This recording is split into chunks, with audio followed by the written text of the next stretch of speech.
नमस्कार, आदाब, सत श्री अकाल, जय भीम, जोहार। मेरा नाम है नवीन कुमार। हरियाणा और जम्मू कश्मीर में चल रहे विधानसभा चुनाव के दौरान जिस तरह का माहौल बना है उसने बीजेपी को दहशत से भर दिया है। और यह दहशत केवल हरियाणा और जम्मू कश्मीर को लेकर नहीं है, असल दहशत तो महाराष्ट्र को लेकर है। क्योंकि जैसे ही दोनों राज्यों के नतीजे आएंगे, कुछ ही दिनों के बाद महाराष्ट्र में विधानसभा चुनावों का ऐलान होगा।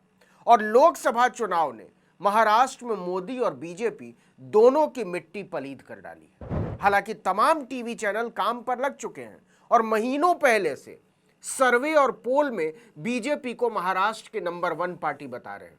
लेकिन बीजेपी भी जानती है कि असलियत इतनी सुनहरी नहीं है।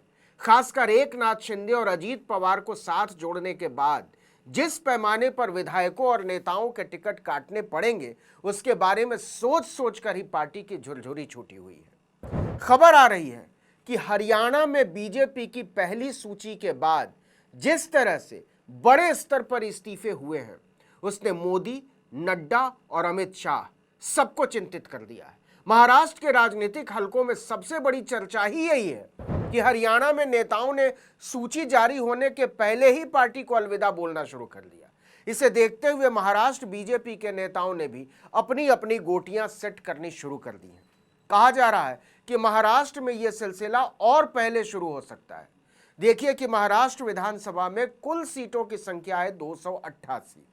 बीजेपी ज्यादा से ज्यादा सीटों पर चुनाव लड़ना चाहती है, लेकिन उसके चाहने से कुछ नहीं होने वाला, क्योंकि एकनाथ शिंदे मुख्यमंत्री और अजीत पवार उप मुख्यमंत्री दोनों ने इसी दिन के लिए अपने अपने नेताओं की पीठ में खंजर भोंका है और दोनों ही कम से कम 100 सीटों की मांग कर रहे हैं।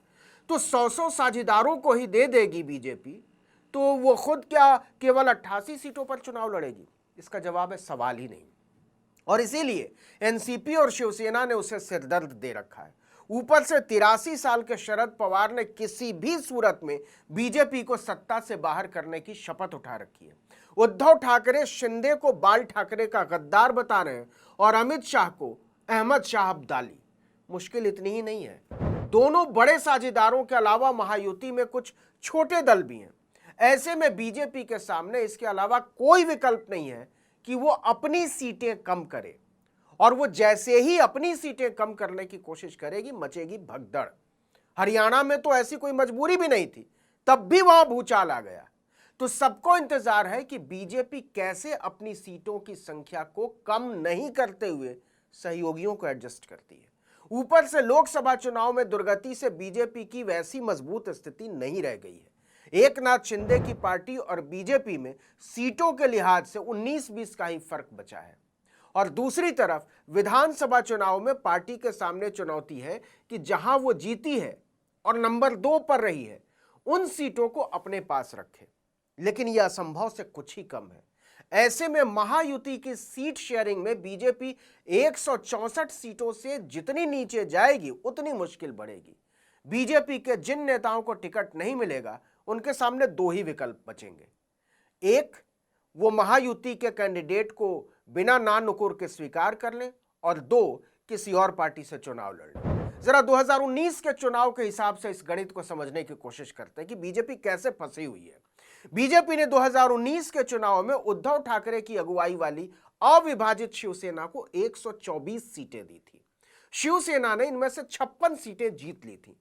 शिंदे इन सारी सीटों पर अपना दावा जता रहे हैं कम से कम, इसके अलावा भी उन्हें सीटें चाहिए। अजीत पवार भी अपने चाचा को धोखा देने की भरपूर कीमत चाहते हैं। बीजेपी के सामने शिंदे की अगुवाई वाली शिवसेना और अजीत पवार की अगुवाई वाली राष्ट्रवादी कांग्रेस पार्टी यानी एनसीपी को सम्मानजनक सीटें देने का दबाव है। इसके साथ ही छोटे दल जो बीजेपी के सहयोगी रहे, उन्हें भी सीटें देनी पड़ेंगी। इसमें नवनीत राणा के पति रवि राणा की पार्टी है, आरएसपी है। तो इन सब पार्टियों को कैसे एडजस्ट करेगी बीजेपी? देखिए, बीजेपी 2019 में कुल 164 सीटों पर चुनाव लड़ी थी। इनमें से 122 सीटों पर पहले और दूसरे नंबर पर रही थी। बीजेपी को 2019 के चुनाव में 23 सीटों पर 8000 से कम वोटों से हार मिली थी। ऐसे में देखा जाए तो बीजेपी का 128 सीटों पर अच्छा प्रदर्शन रहा था। 2014 में भी बीजेपी 260 सीटों पर लड़ी थी और 160 सीटों पर पहले और दूसरे नंबर पर रही थी। तो क्या वो इन सभी सीटों को अपने पास रखने की स्थिति में है?